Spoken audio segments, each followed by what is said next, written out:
សួស្តីបងបងទាំងអស់គ្នាថ្ងៃនេះនាងខ្ញុំនឹងលើកយកមុខម្ហូបដែលមានឈ្មោះថាត្រីបំពងញ៉ាំជាមួយទឹកត្រីអំពិលទុំ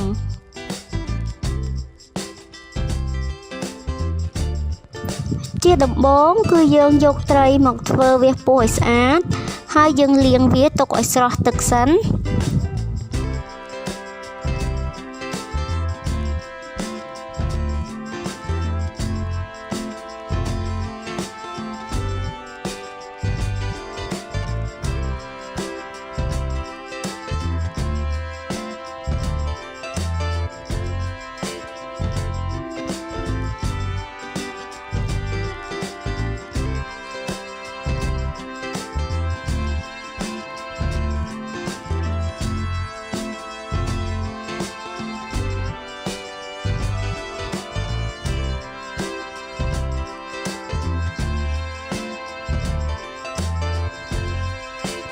ឥឡូវយើងត្រូវហាន់ម្ទេសហើយនិងស្លឹកខ្ទឹមជាចំណិតតូចៗ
បន្ទាប់មកគឺយើងយកចានដាក់គ្រឿងដែលយើងហាន់ហើយចូល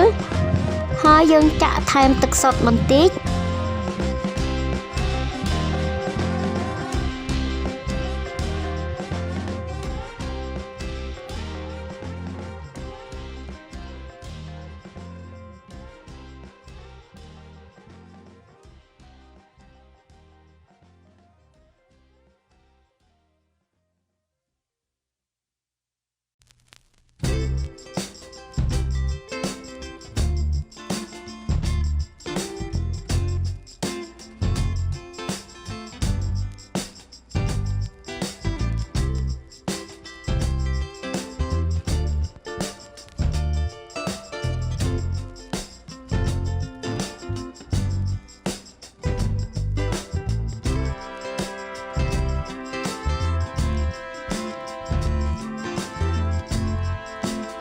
បន្ទាប់មកយើងដាក់ខ្ទះចូលឲ្យក្តៅ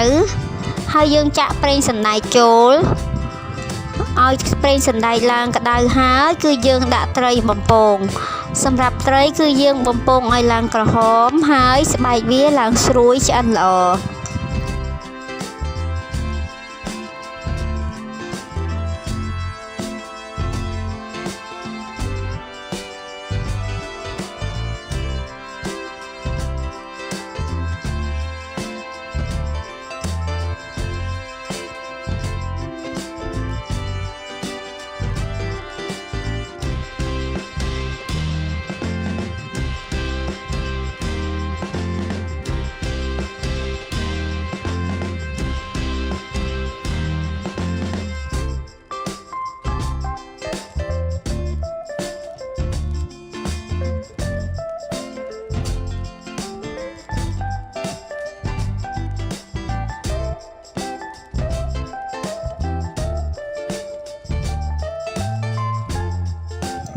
បន្ទាប់ពីត្រីឆ្អិនហើយគឺយើង